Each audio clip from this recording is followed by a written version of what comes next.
Bonjour peuple congolais. Ça dépend de RO Bozali Kolanangaï, Ngaï Ndekonamino Christian Boula Biama, Mamba peuple Mokonzi, peuple souverain, combattant, résistant, révolutionnaire, PNI. PNI est les politiciens non institutionnels. Bandekonangaï, Tozali, Awa, déterminé. Tozali déterminé Bandekonangaï pour na ko silsa makambo batuti.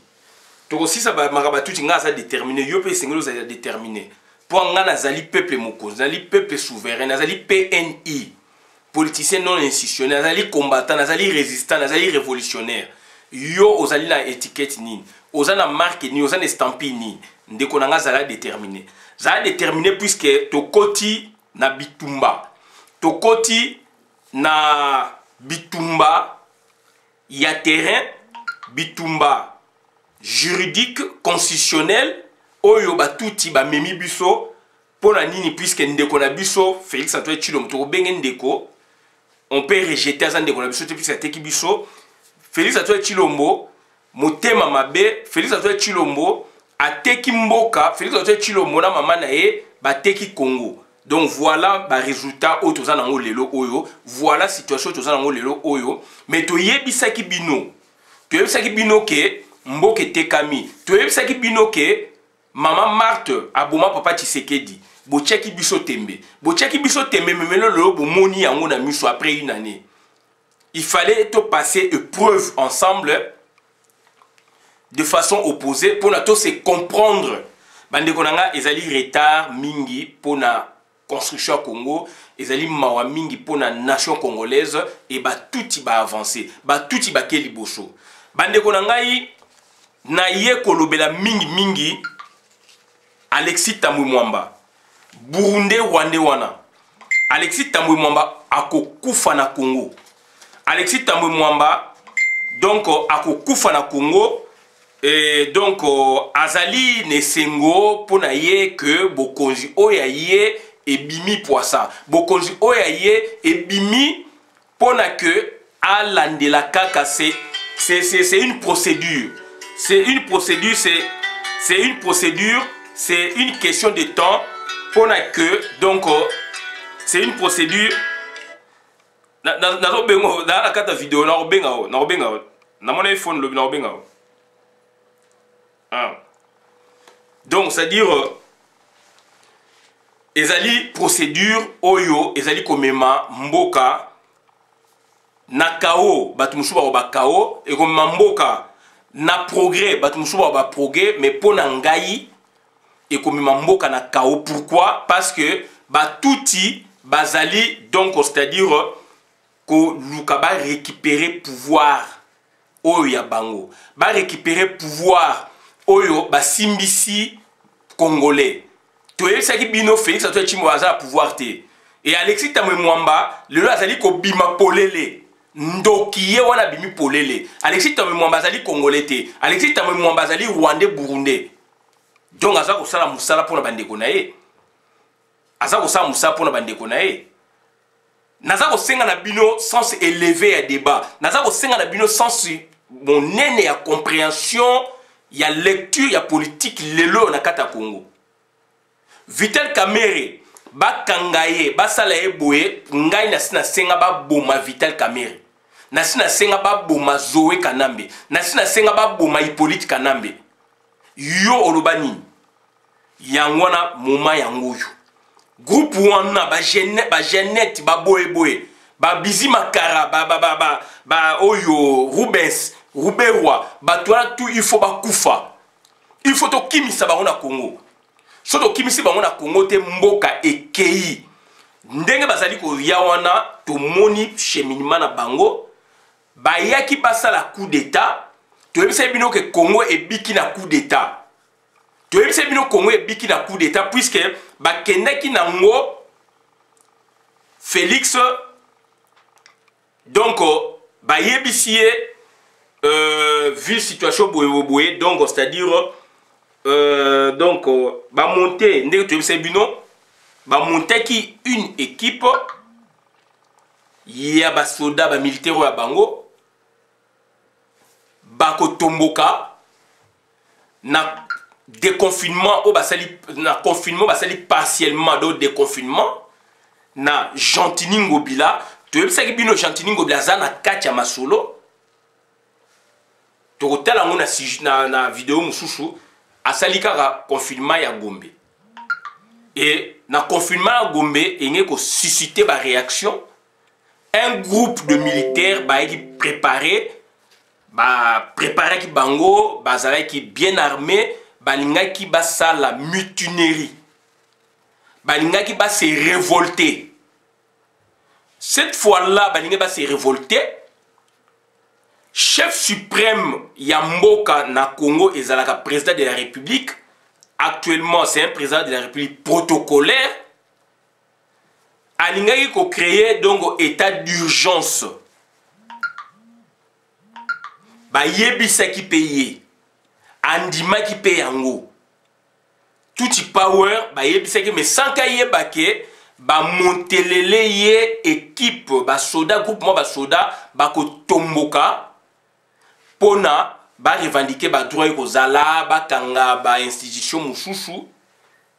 Ezali touti power, ezali donc batu ba Rwandais ba Burundais wana ba Ugandais ba Tanzaniens balingaki ko libérer batu na bango mususu ba élément incontrôlé ba élément incontrôlé bazali dans la hauteur du fleuve na hauteur du fleuve comment ça qui donc bref bazana ex CCIZ nino ex intercontinental ba élément incontrôlé bazali wana na hauteur intercontinental ba libérer bango dans ça pillage na Gombe pillage na Gombe équipe moufeke na Gombe pillage équipe moufeke na Zanduba zone à Kinshasa pillage tellement magasin pillage li mettait embrasement sami na Kinshasa bato babani ko piller ba on va se retirer ba tiki bino bo piller masole zo sa na Gombe et loko wana grâce na yo grâce na ye kuna est capoté le fait que est capoté ba bimisa séance na bango basali dongo bakene ba 3 registres 3 tableaux 3 fonds bakosa kune loko boye batindiki caméré bafundiye donc c'est-à-dire boza kolanda bo pillage banini bango ba récupérer masolo basoda ba tomboki ba okanga banini Félix asali état d'urgence donc a ko évoquer ba article la constitution il y a état d'urgence donc après Batouana Sikotango y a évoqué état d'urgence. Le même soldat, puisque lui n'a pas d'armée, Bakoya Basal Nini, Bakangiye, Balongoliye, Sopo Bomayo, Bakoche na Boloko, Baobenga Félix Morsi. Morsi pour la bateau éviter Azali, président, ancien président, il y a ancien président donc il y a Égypte. Après Moubarak, il a gagné l'élection populairement, démocratiquement, mais Baboyaki, Bakoussé Naboloti, a Koufi Naboloko. Donc, Félix Antoine Tshilombo va bengier Morsi. Donc, c'est très important. C'est très important, Félix Antoine Tshilombo, il allait s'appuyer sur les articles de la Constitution pour que, donc, c'est-à-dire, à évoquer. Et là, ming article total en ensemble, article 119, si je ne m'abuse. Article 119, il y a Constitution, il y a Bino et le Binini. Les deux chambres se réunissent en congrès pour les cas. Non, c'est pas ça. C'est pas ça. Donc, ils article moi, Constitution, ils wana. Oyo, président République, donc, il faut évoquer donc état d'urgence. État d'urgence pour que situation ezala na masolo efungwama pour que donc batu baya basala ou esengela basala donc ba déclarer ou ba déclarer a déclarer état d'urgence etc. ba renverser basali coup d'état militaire donc Hippolyte Kadambe soit il engagé dans le pouvoir, soit Moutunaye sous Azawan na kata pouvoir. Puisqu'il a agir à travers Basoda na Yampiko. Bandegonanga c'est très important. Et l'Okwana, ils allaient capoter. et que na forme mususu oyo boyebi boyoki na bona kota na forme wana. Donc et lelo yo batola bazali irrité batomboki bondoki na bango emonani Alexis Tambwe Mwamba. Alexis Tambwe Mwamba bomoni ndenga azali ko loba wana donc atomboki, donc ça dit à Monique cop wana ya bandeko na bango côté militaire échoué, bah relancer sur le côté constitutionnel. Côté constitutionnel bah relancer, donc ils ont évoqué article nini bako évoqué article o bako évoqué ezan na sens te, puisque et quelle la contradiction Félix donc aurait pris donc décret à donc ordonnance il y a état d'urgence sanitaire. Or état d'urgence sanitaire la constitution on parle d'état d'urgence. D'où maintenant le fait que état d'urgence sanitaire et alité bah on parle d'état d'urgence bango siko au congrès oyo ba lingi siko ba convoquer congrès comment, c'est là où j'allais en venir. Donc ba convoquer congrès comment, congrès wana baza ko convoquer ngo concomitamment na procédure judiciaire où ezali ya Vital Kamerhe. Donc c'est-à-dire ba convoquer le wana bazali ko landa procédure ya Vital Kamerhe, puisque Vital Kamerhe kuna ba sacrifier pour na a exposer Félix Tshilombo, Félix Antoine Tshilombo, puisque directeur cabinet ya présidence de la République a koyi ko jwa mbongo te sans que président de la République ayeba, puisque signature en président de la République ezobima ya nani, décision ezobima na pona mbongo bimana na zobima sa décision là, c'est pas le directeur ya cabinet, tout ça quand même batou. Et puis bah ça dit une année déjà makamambong c'est bima Mediapart, une grande presse na France, et quoi ça va considérer en France sauf Mediapart à lobby, c'est vrai. Mediapart a dénoncé déjà 15 millions de bungaki, Mediapart à lobby yango. Félix a joué 6 millions, moi si naïe nyake au sexe a joué qui 2 millions, 3 millions, et donc lui nani Kamerhe a joué qui 2 millions, Jean-Marc Kaboun 400 000, François Moma 1 million, et Bima ils a bien détaillé, et Bima a déjà. Koyiba même 1 million, Félix même 500 000, donc ça dit na kaona déjà bako tient la mise en accusation, 100 000 bako tient la mise en accusation. Même si on va soupçonner, il y a des ventes, il y a marché public de l'État, ce que à côté de Kati, pour la président de la République, na constitution, na mibeko ya mboka nyoso, surtout pe ya Congo ndenge zawana, et ngelo bati oyibaka 50 millions de dollars, 10 milliards de dollars, 20 000 dollars, 10 000 dollars, ce qu'on yibo justifiant on bako longolao.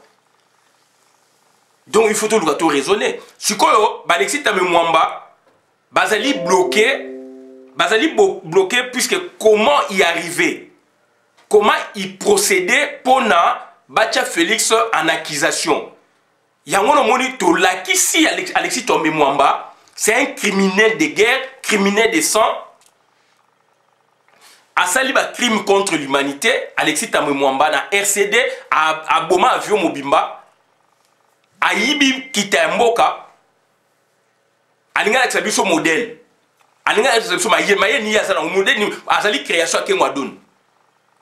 Kengo Adon na longwe atiki place na leki na ende ko na touti.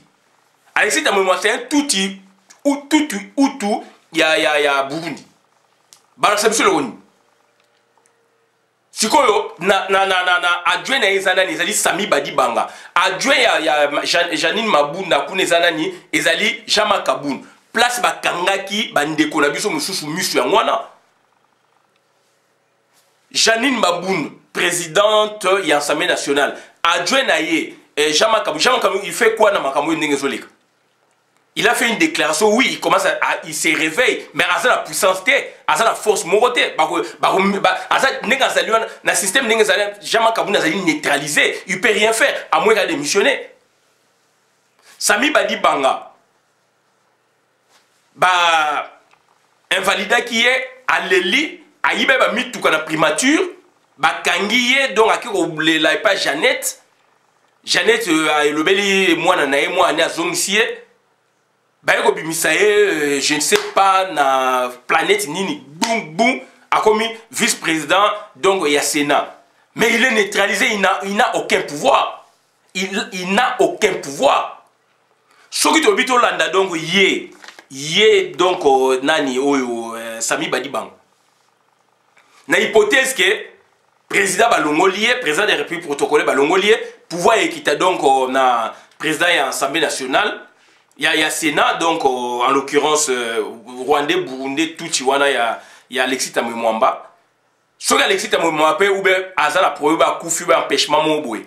Jamais ba touti ba repé ça ba otiki la mutunabino à pouvoir. Ba otiki la donc ba otiki la mutunabino à pouvoir puisque Azali président et Sénat, on parle du président du Sénat et non vice-président et Sénat. Bande konanga mutu fait ça là. On parle du président et Sénat et non vice-président et Sénat. Mécanisme monsieur de maona. Mécanisme monsieur de maona. Ça c'est la constitution qui le dit. À moins qu'elle s'est trompée, hein? À moins qu'elle s'est trompée. Et bango siko balingi ba cheminer ndenge nini. Ils ont évoqué maintenant l'article 119. Article 119, donc, c'est-à-dire, ezali cheminement, oyo, et que pousser bango, ba créer congrès, à partir du congrès, ba rechanger ordre du jour nakati.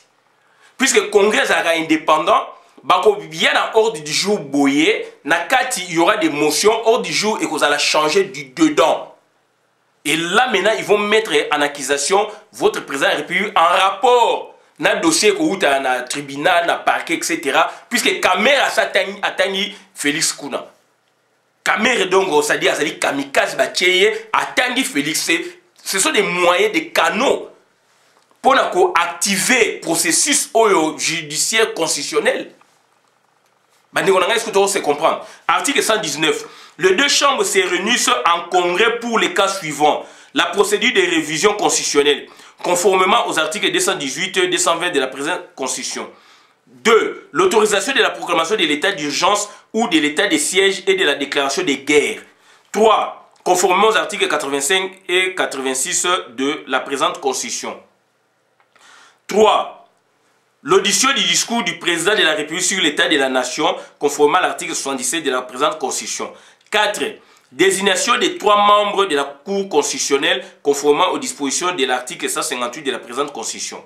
Donc, na 4 points, dans l'article, on a déjà fait la publier, qui on a bandé comme chouchou. Na 4 points, ce que tali, donc, article 19 de la Constitution, où il y a 2006, révisé en 2011, les deux chambres se réunissent en congrès pour les cas suivants.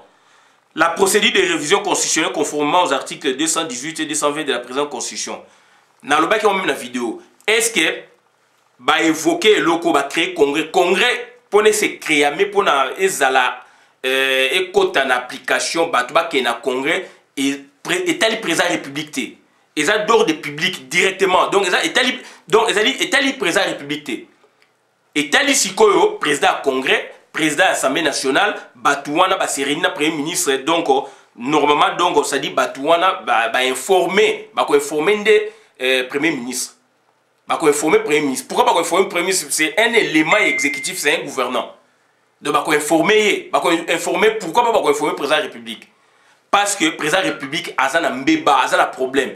Mais ba ni ko lobela yote ndeko yo mdeko uti Canada oye okomi ko finga biso puisque ba peso mituka bokomi ko ba n'importe quoi bolakisi biso te ndenge bo kitaki eloko songolo bokoma na eloko pangala bolakisi biso angote et c'est ça les Congolais wana eza modèle na biso eza modèle ba tuti bo adopter modèle ba tuti bino to ba uti Canada bo adopter modèle ba tuti et c'est regrettable pour le Congo.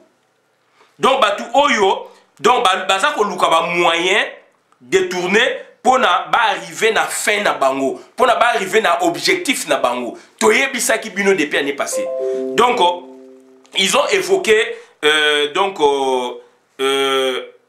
indirectement l'article 119.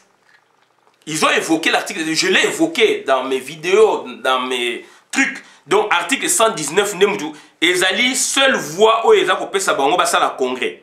Et ça la congrès quand C'est là où tu as le deuxième point, l'autorisation de la proclamation d'état d'urgence ou de l'état de siège et de la déclaration de guerre. Pour na bango ba entériner yango. Lorsque le président de la République, protocolé ou pas, là maintenant je suis dans les classicismes constitutionnels ou juridiques, lorsque le président de la République a déclaré état de guerre, a déclaré donc, c'est-à-dire déclaration de guerre, la nation, a déclaré, puisque va attaquer Bissot quelque part, sauf que Sala Angote, attaque Ezali, a déclaré état d'urgence, a déclaré ou état donc de siège. Donc voilà, donc ça dit, dans 3 cas, ce président de la République a sali Ango, congrès automatiquement va la saisie, automatiquement les adhérents de public va se réunir. Et ça, le président de la République va se réunir, on a cas ou non, va se réunir directement pour na ba kota na congrès, pour na ba ya ba pesa, ba voter loi et puis sa valeur ne lo quoi. Mais président Nabino République Félix Antoine Tshilombo donc a dribblé bango. Ya on a ba qui colère. Donc ça dit colère na bango. A dribblé bango ba yo kanaki asalande état d'urgence. L'état d'urgence ikoyo engeza nini donc bakoya pe ko kangaye moko ne na lobi likolo. Mais il y a un état d'urgence sanitaire, c'est autre chose. État d'urgence sanitaire, c'est autre chose. Il y a un cadre de confinement en AP. Donc, il y a un cadre de confinement général dans l'esprit OU. Alors, il y a bien que Azang qui a moyen de laisser battre, de laisser battre la provision. Donc, à quel esprit c'est là où ça les a bloqués, eux. Les Tutsis, donc, c'est-à-dire les Hutus, les Rwandais. Donc, Batu Oyo Bazali na bakolo pouvoir à détourner, à bimisi état d'urgence sanitaire et non état d'urgence purement. Na expliqué bino la vidéo Msungabi, bazako ba rapprocher. Puis ce sont tels donc confinement, mode confinement, ce qu'on a dit ba définition dans sémantiquement, au komona ke bazako restreindre. Bazako empêcher la liberté à Batou. Sauf qu'un état d'urgence, ils appellent restreindre la liberté à Batou. D'où ils ont étudié à autant évoquer l'état d'urgence dans le Bakiango. Il y a moins de 2 semaines. Si vous y a une équipe qui détourner en haut, oui, je veux faire à ça état d'urgence sanitaire. Ça n'a pas de sens dans l'état d'urgence purement, puisque l'état d'urgence purement, là maintenant, lui en tant que chef d'État, chef suprême, il y a armée, à couper sa ordre, puisqu'il y a dysfonctionnement, il y a institution quelque part, et baby, Moboule Bimi, irrégularité continue à fonctionnement de l'État, puisque l'état d'urgence, c'est ça, Batumo, Batumbo, qui va sali boue, il y a créé l'état d'urgence, il y a on a provoquer. Batumo ba on ba cheki ba soda moko bo ba tomboka po ba okangaye ba ko memaye quelque part. Donc ça dit ba okangaye tant ba otomboka mboka eza bloqué quelque part ye na ba kangete akoloba état d'urgence azu ba mikano bato ba baluka ba kangiye sikoyo coup d'état. Sikoyo ye a détourné yango asali sikoyo état d'urgence sanitaire. Donc état d'urgence purement constitutionnellement parlant ndengeza wana. Donc, et même à force de l'ordre. Donc, c'est-à-dire, pour troubler ordre public, il faut qu'on rétablisse en gros durant 30 jours. D'après la Constitution, tout, beaucoup de couvre-feu, voilà, donc on parle d'état d'urgence. Donc, c'est-à-dire, mesure réglementaire, de la soda, on va s'opposer dans le terrain pour rétablir ordre durant 30 jours. Ça, c'est l'état d'urgence purement. Donc, aspect ordre public et zali, puisqu'il y a troublé. Donc, militaires, policiers, bimaye, chef d'État, chef suprême des armées, il y a boué, akoloba, batoa, kita pour rétablir ordre. Public troublé. Donc, si cette fois-là maintenant, donc c'est-à-dire, ordre public, c'est ma caractéristique. Donc, tout au côté ordre public, donc c'est-à-dire, vous bébé si vous troublez, vous bloquez l'institution. D'où yesikoyo. En temps normal, azali siko kolandela. Mais ce qu'on est dans un tas où banga kota wana, banga ba kangaye ba sali coup d'état. siko ye ayoka ki peut-être lolaka na bino ayoka ya onto ba laksa ki mobalicité na okumisete alaksa ne ki mobalicité na ye mais a détourné aye kosala nini état d'urgence sanitaire d'où ezali constitutionnalité mais c'est le président de la République qui a parlé. Donc, état d'urgence sanitaire, abimisi yango. Voilà.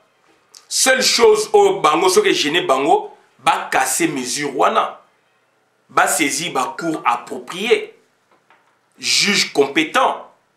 Ordonnance ne ba kenango dans la cadre ya nini ba casser yango. C'est le remède au bango groupe wana. Ba kenango ba luka état d'urgence sanitaire wana ba keneko casser yango. Mais bakei na sens wana te bakei nango sikoyo na sens sikoyo donc c'est-à-dire réveiller esprit à mise en accusation à chef de l'État. Donc c'est-à-dire article 119 ezali donc c'est article prélude pour nangai. C'est un fait qui en annonce un autre.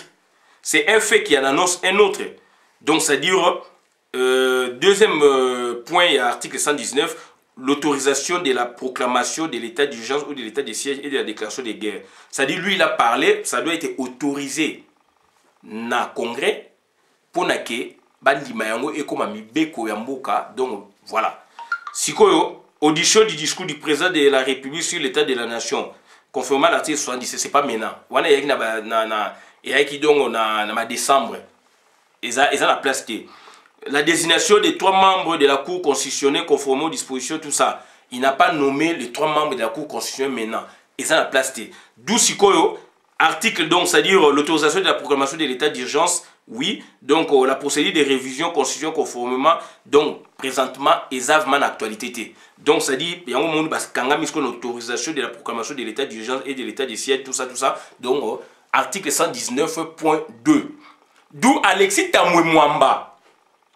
Le fait qu'il y a un pouvoir hier, il faut jouer yango, azali na mission, alors que bango, baza ba juriste na bango, makamo président république wana à lobby Félix, état d'urgence wana donc sanitaire, le fait que zali constitutionnel te, do ba kene ba kase yango, na ba cours et tribunaux, ba kase yango, ba saisi juge compétent. Ya cour moko zali wana donc ba kase yango, mais bango nga ba kene bongo te. Bango balingisko ba détourné, donc on a ils en parlent même pas. Mbalamo congrès parce que qu'est-ce qu'ils disent maintenant? Ils se disent maintenant, donc c'est-à-dire ils insinuent. Baza ko ba makamoko o ba ko lobate. Insinuation zani to zo ko ba makamoko mais ezali neti clarté. Donc baza ko attendre résultat ya tribunal. Ya parquet, ya tribunal. Ministère public déjà ezali saisi. Baza j'ai un dossier donc Vital Kamerhe a accusé Félix Tshisekedi, a fourni Félix Tshisekedi. Donc yango baza ko zela yango. Ba ozelo ko na po ba couler yango ba yango moni donc bazali na possibilité ya ko joa état d'urgence au balobi. Félix Antoine Tshisekedi état d'urgence sanitaire soke zali nde balobi wana donc il y a des moyens ba kende ba casser yango, ba attaquer yango. Ba acte ya président de la République ba attaquer yango, ba kende ba attaquer yango soki ba ko joa gain de cause. Soki ba ko joa gain de cause. C'est ça la procédure judiciaire aussi, autrement. Mais bah on va la procédure judiciaire constitutionnelle moussousou. Puisque bazali na élément ba préparer déjà Vital Kamerhe a accueilli kuna kamikaze. Ya bande konaye a pesi déjà sanzi dossier Zali. Dossier Zali. D'où sikoyo congrès et fungomandere ni. Puisque congrès est président république da convoquer ngoté. D'où congrès donc et fungomaka automatiquement na constat ya likambu oyo songolo pakala oyo bango baza nango déjà. Donc ba yebi yango yango no moni ba vandeli article 119. Article 119 n'est pas l'autorisation de la proclamation de l'état d'urgence ou de l'état de siège et de la déclaration de guerre, conformément aux articles 85, 86 et de la présente constitution. 85, 86, je paie sa présente république droit à la décision boye à lobby si au congrès que sangana pona et ya écoulant sous forme ya loi. Alors, Félix, il n'a pas signé l'ordonnance d'état d'urgence. Il a signé l'ordonnance d'état d'urgence sanitaire. Ce qui est état d'urgence sanitaire, il y a un tolobaki, donc, parlementaire, législature, il fallait le code de santé publique, il fallait les années à la poto. Ok, code doit permettre président République. Donc, ça dit, la législature, les parlement,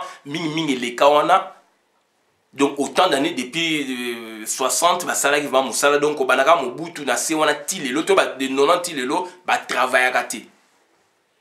Mibeko mingi ezali déjà donc dépassé ba vide juridique ezebelé. Ça c'est un vide juridique, état d'urgence sanitaire. Exact, donc il y a un vide juridique.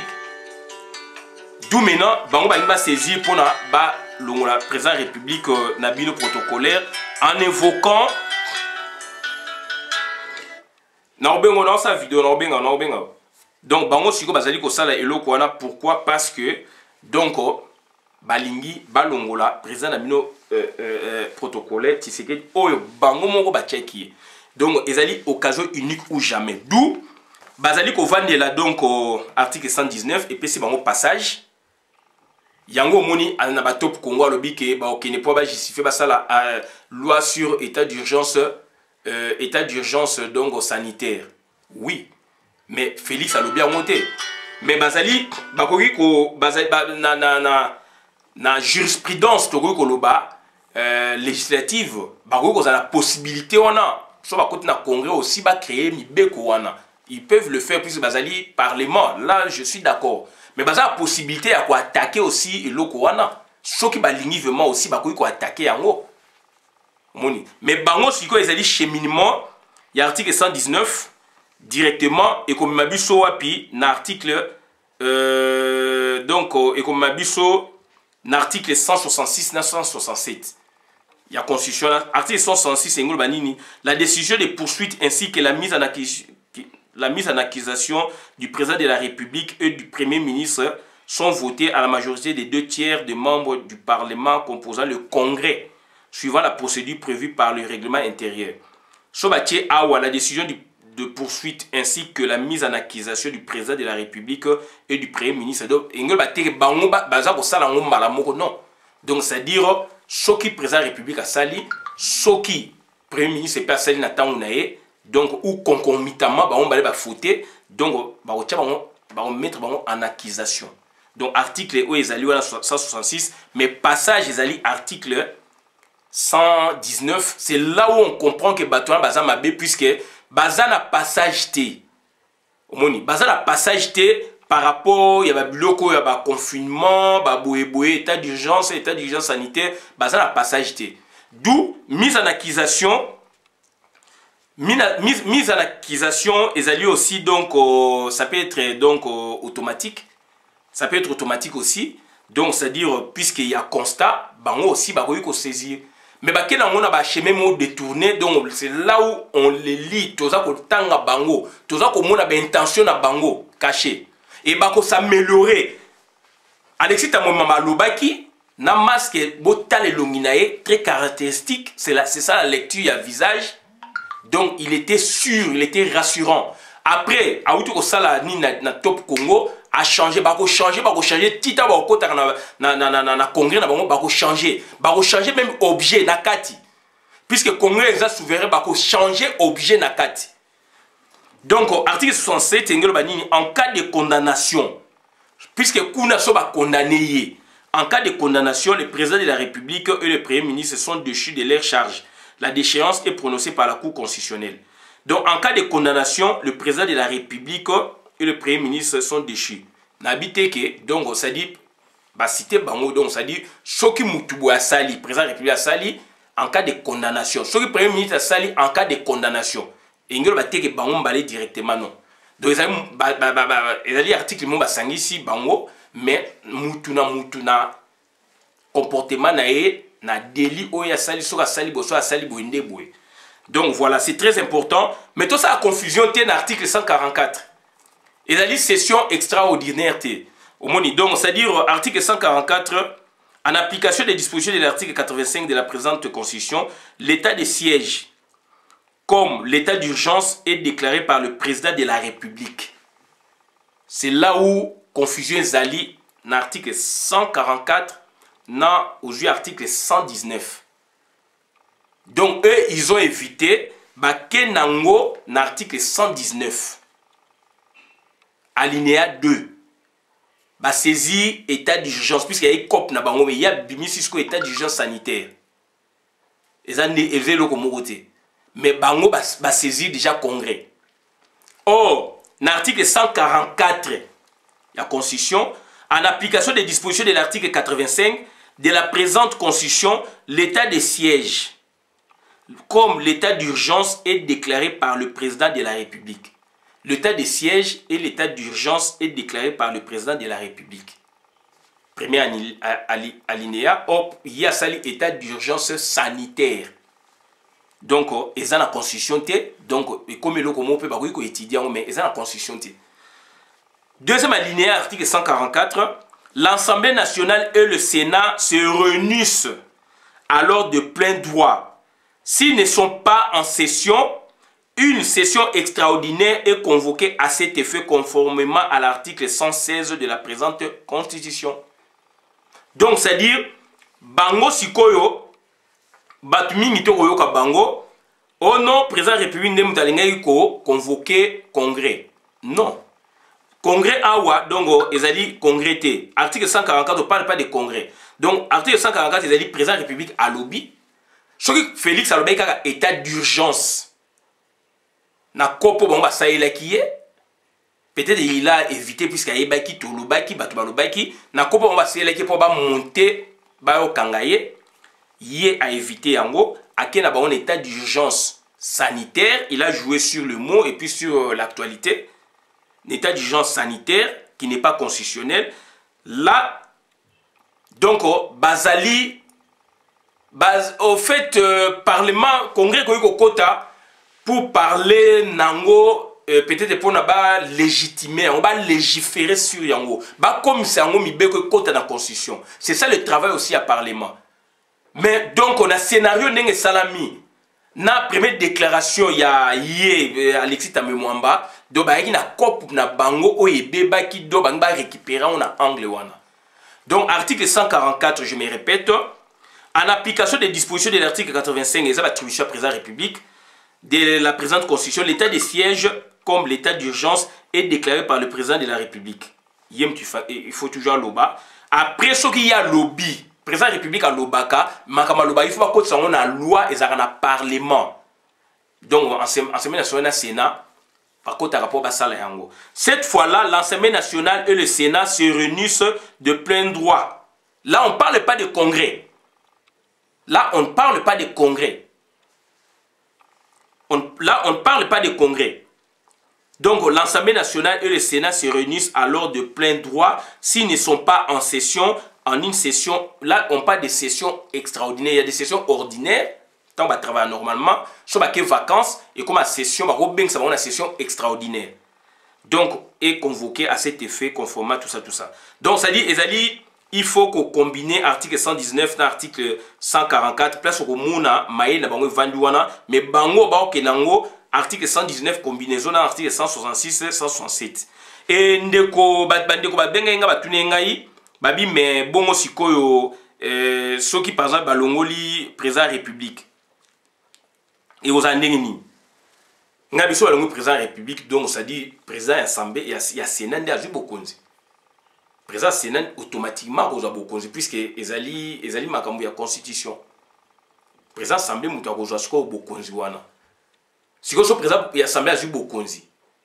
Donc mbala moko aosa nini but ne ezali pona komema peuple na élection azo sala intérim.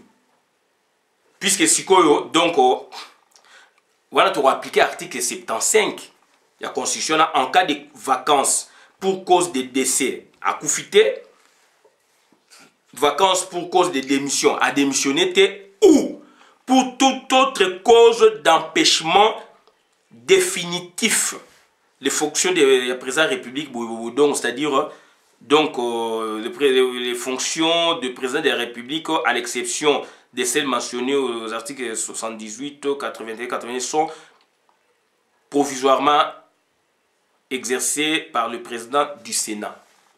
Donc, provisoirement exercées, Azali empêché provisoirement aussi, donc provisoirement, donc ça dit en attendant président Mouchouchou à côté. En attendant aussi peut-être ceux qui va accuser qui est que Azan a raison, Azan a peut-être réhabilité, je ne sais pas. Donc mais en attendant, donc ça dit il faut tout comprendre provisoirement, il faut tout comprendre. Donc ça dit là maintenant, on va appliquer article 75 pour tout autre empêchement. Mise en accusation, c'est tout autre empêchement, ils cause pour tout autre empêchement. Balongo les coups constitutionnels va considérer balongo lié donc comme tout autre empêchement donc président Sénat joue beaucoup. Azapé investi pour na amema batuka na élection but na wana 3 mois selon le cas aro qui même sous na 120 jours donc 4 mois.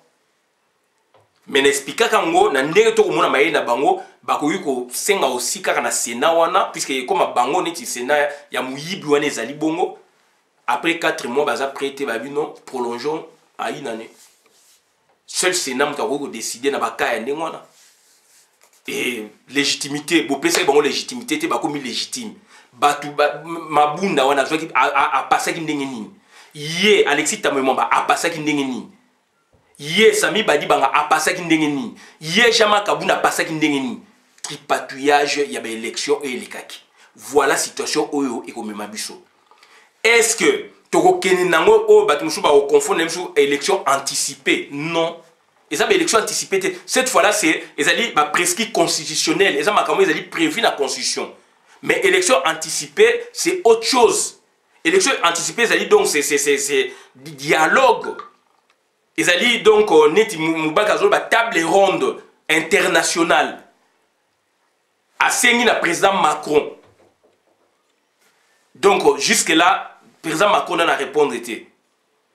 Est-ce qu'elle va répondre favorable? Est-ce qu'elle va répondre défavorable? Tous les gens attendent Wana.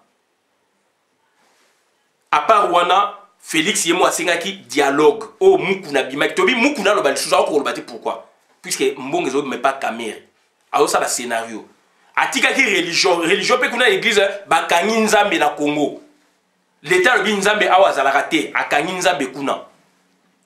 Akangi binzami l'état a Congo akangi binzami na confinement a profité abengi ba charlatan akangi siko yo côté déjà côté politique mais il faut agir en tant que politicien dans moment où côté osa bien mukuna a agir to komona pe ba politicien ba lo baraté c'est là où discours ya mukuna enge kozala favorable na moment oyo a été ba propos naïe. Ndeko nangai, c'est là où ma fezali. Mukuna loba quand même. Mukuna aloba, puisque lobaki. On a compris. Mais maintenant, ce que depuis le confinement, bimi, bakangi binzami, l'État à Congo, akangi binzami, akangi nzambe, wana ya bango binzami, abi église ikeleve. Ba créer ba ni na bango sko na ba internet. Ya tika ki côté wana, a comme na politique, azali ko lo makama malamu, yonde koza na poto yo ko kumisa mukuna. Na Kinshasa comme kumisa mukuna mais abomisi bate belé na makamwana c'est le moment mukune fallait bima leader na moment oyo aloba makama zali ko loba na ndenge siko makama zali ko belema mukuna ngeko bima leader donc farce lokuta combine mutuna Vital Kamerhe donc bandengona voilà donc élection anticipée donc ndenge Martin Fayulu a proposé qui élection anticipée ça n'a rien à voir na procédure autocoti procédure autocoti ce qui va être souka mise en accusation et qu'ils allaient fonder Bakolongola, président de protocolaire, président Sénat Moutakozwa, là c'est l'intérim. Tout est dedans. Ils allaient déjà préétablis. Ce sont des prescrits constitutionnels. Ça, déjà, Kati. Ça n'a rien à voir avec le dialogue, ça n'a rien à voir avec le voilà, donc, Alexis Tamemomba, Azali Mouti, il faut que Bomaye. Alexis Tamemomba, il faut que Bomaye, il faut que Bengana Bango. Il faut que Bengana Bango, que Boma Bango, puisque Bazali bateau va récupérer pouvoir naza pour Félix T. Ma vidéo n'a on a une vidéo il faut que Boma caméra pour na mboka lobe za bien bizima kara kabila banane naza pour na Félix T. Là, maintenant, je prends l'aspect d'un pédagogue politique, d'un activiste politique pour expliquer, éclairer la lanterne. Et dans l'entretemps, je prends ma part. Il y a Congolais, Mboka Nangai, et Zali ko kene mbilinga, politicien Zali ko lobate. Yangwana to biso, to Zali ba PNI, politicien non institutionnel. Nalia Kambonga politicien mon côté, Nalia Kambonga mutu mon côté, donc Félix na mona ke na musika, donc to salaka ba marche na mona ke na musika, na sola pe na Félix Boyete. Mais Félix a sollicité ngai na Pichu Chomongo. Tant que tu as APDH, na canal, il y a Pichou Maïe, la zone Belgique. Avec deux personnes, nous avons un garçon, ni balé Pichou Nanani, botu na Pichou Chomo à Kolobayango. C'était en 2014, tant que Beta Félix, au Moni, 2014-2015, Félix Tanbaniko Kende, papa na malade, il y a Baniko Kende, na ba Kasai, Banini ba tourner, tout ça na ba vidéo. Et ça pas Guilhem Mosengo, info dernière. Il faut dernier ceux qui azali conscient abimisa la vidéo et ça pas fils Eva là. Fils Eva là ceux qui azali conscient abimisa la vidéo on a fait un boulot na Pichu Chomo on a un PDH te démontrer en haut. C'est ainsi que Félix Antoine Chilombo nous avait sollicité par Pichu Maïe à la Belgique. C'était en 2015 tant que on est papa n'est malade. Mais on a mon Félix té. On a liambo ma politicien mon côté. Naza libre de l'esprit. En fait, libre d'esprit, donc, ça dit, nazali ko témoigner, nazali ko lwa makamdenge sengeli. Voilà, batebele, solliciter biso, pour ne pas citer Banini. Mais tout ça, na babilo, on a bangoté. Tout ça, babilo, on a bangoté. Donc, toujours ça, travail. Toujours ça, travail pour nous réveiller le peuple. Pour nous réveiller le peuple. Donc, c'est très important. Pichou peut en témoigner. Il est là. Il est là. Il est là. Donc, tu as Tosuki Awa, bola na vidéo malam na compte la communauté. Ngai Christian Boulabia, membre peuple mon peuple souverain, combattant, résistant, révolutionnaire, membre ya peuple Mokonzi. De Nazali PNI. Tu sais bien donc Alexis Tamé Mwamba ako kufa na Congo. C'est un Rwandais burundais. Moi si na eto ebiete, bana na eto ebi bangote. Mazo linga zo pouvoir ya Congo. C'est là où ça me choque. C'est là où ça m'a choqué quand Félix a teki Bokonzi à Congo. Donc j'interviens dans l'aspect wana. Nazali mutua Félix T. Alexis Tamwe Mwamba Bandeko, il faut to boma bango. Toko tika batuana te. Merci.